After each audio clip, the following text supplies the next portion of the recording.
AKAPAD, here we go. Day 15 of the 31 Days of Dread. It is Jamie Lee Curtis, and it's not Halloween. It's prom night.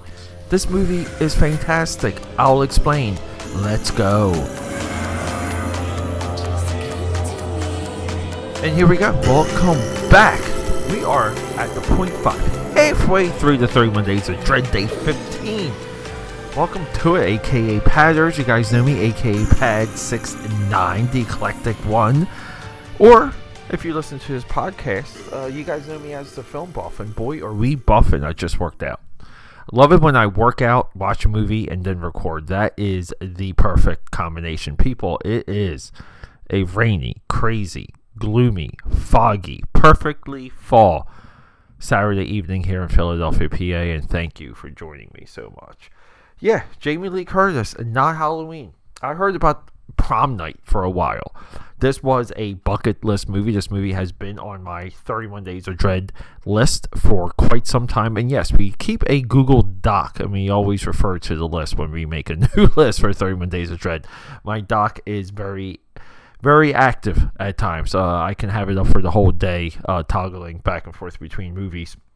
I'm grateful. I'm happy to have finally seen this movie because, well, I got blown away again, my AK Powders. And I'm just going to say right now, we're pairing Prom Night with Sleepaway Camp.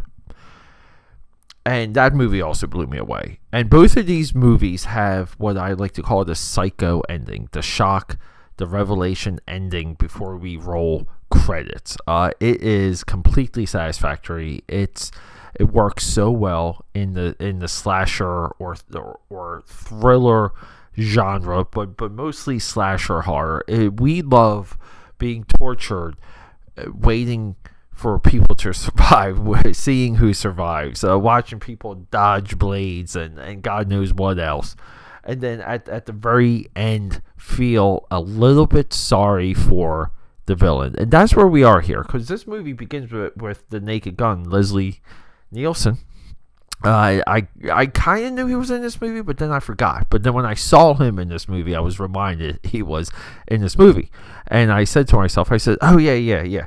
So, let's just cut through the chase. A bunch of kids, and the beginning of this movie is tough to watch. But look, we're also watching a movie from 1980 with a beautiful Jamie Lee Curtis. You see her in a bra, lacy bra, and you see the nippy nappies. And, oh my God, you just almost want to just stop the movie right there. But moving on. So the movie begins with a bunch of kids in a abandoned school accidentally killing another kid. Playing games a little bit too hard. Now, that's a death that we get pretty much, we'll just say, like it's a prologue. Before the title, before the credits. But we get a death. We don't get another death until we're roughly at the 28 minutes to go mark. We get a entire experience building up these characters, connecting the relationships, understanding what's happening at the school, what's happening with the prom. We get educated. And then when the killing starts, it pretty much doesn't stop. And the killing, it escalates in such a artful way. Like we kind of go from a couple jump scares, a chase, another chase, slight revelation, and then it's just like murder. And it's fantastic that way, because by the time the murders start, and this movie's a lot like Carrie, it's just awesome. You feel you feel a little bit of joy because you're okay with some of these people dying, and that's the way it's designed, that's the way it's structured. Jamie Lee Curtis is awesome in this movie. This movie too is a statement on the fading light of disco, and I can't watch a movie that has disco without thinking of Detroit Rock City. Please go watch that. Another Ed Furlong. That's Detroit Rock City could be Eddie Furlong's second best movie. First being Terminator 2 Judgment Day, but you guys know that.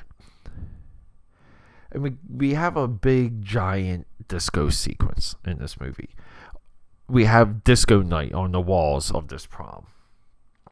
and we see Jamie Lee Curtis being an actress, and you could kind of argue or say, Pete, she's dancing. Come on, that's not acting. But no, it is, and she sells this sequence so well. Now, we have Paul Lynch. He's our director. Movie-wise, this is Paul Lynch's movie, but he is to go on to have a director's career. He is a career director, directing whatever people throw at him, mostly TV, and he's been on a lot of TV shows that you might be familiar with. I'll just leave it at that. But this movie is designed, it's targeted, it's well directed. I would not go as far to say beautifully directed, but he gets a lot of young performances out of a lot of young actors. And there's real emotion, and at the end of the movie, the killer dies in the arms of Jamie Lee Curtis, and you feel it. And then it transcends being a horror movie. This movie transcends into being a lesson of loss, a lesson of love. And it's there. And this movie is the definition of great direction. You don't have to be George Lucas, Steven Spielberg, James Cameron, Martin Scorsese. Yeah, the list goes on. See, we make the mistake. We associate great directors only with great movies. And we're way beyond that on this podcast. This is why we're the Film Buff. And I'm the only one out there that says this because, yes, I do listen to everyone else. I know who you are. Prom Night is an education on what to do when you're a director and you have a limited budget and you gotta scare some people. The killer in this movie is nothing to bring home, to bring home about. There's no Prom Night killer action figure or slasher action figure. It's a guy in a black suit with a sparkly ski mask. Not too sparkly, but it is reflective. And this, again, it's of a time before you had to have some iconic mark, some marking, some designed or thought out element for your killer's gimmick or mask. No. And, some filmmakers today make a callback to this movie, and they rightfully do it because this is exactly what a killer would wear. Killers don't have branding departments and design guys. But with all of that, this movie has some fantastic deaths. Everything builds up to the last 30 minutes. We care about our characters. It feels, timely. It feels of the day. I love this movie is of the fading culture of disco. I just feel it's to me it just fits so perfectly. And with all of that said, AKAPADers, please check out Prom Night. I caught it on Peacock. This movie, I absolutely loved it. I regret not catching it earlier, and I do feel like this movie is an education on what good direction is and what good direction can do. Box office wise, this movie cost $1.5 million. And Wikipedia doesn't know how much it made. It looks like it could have made $15 million or $6 million. Either way, one heck of an investment. Not the turnaround, not the pop that Halloween had. But then again, Halloween has a branded killer. This movie doesn't. That does make a big difference.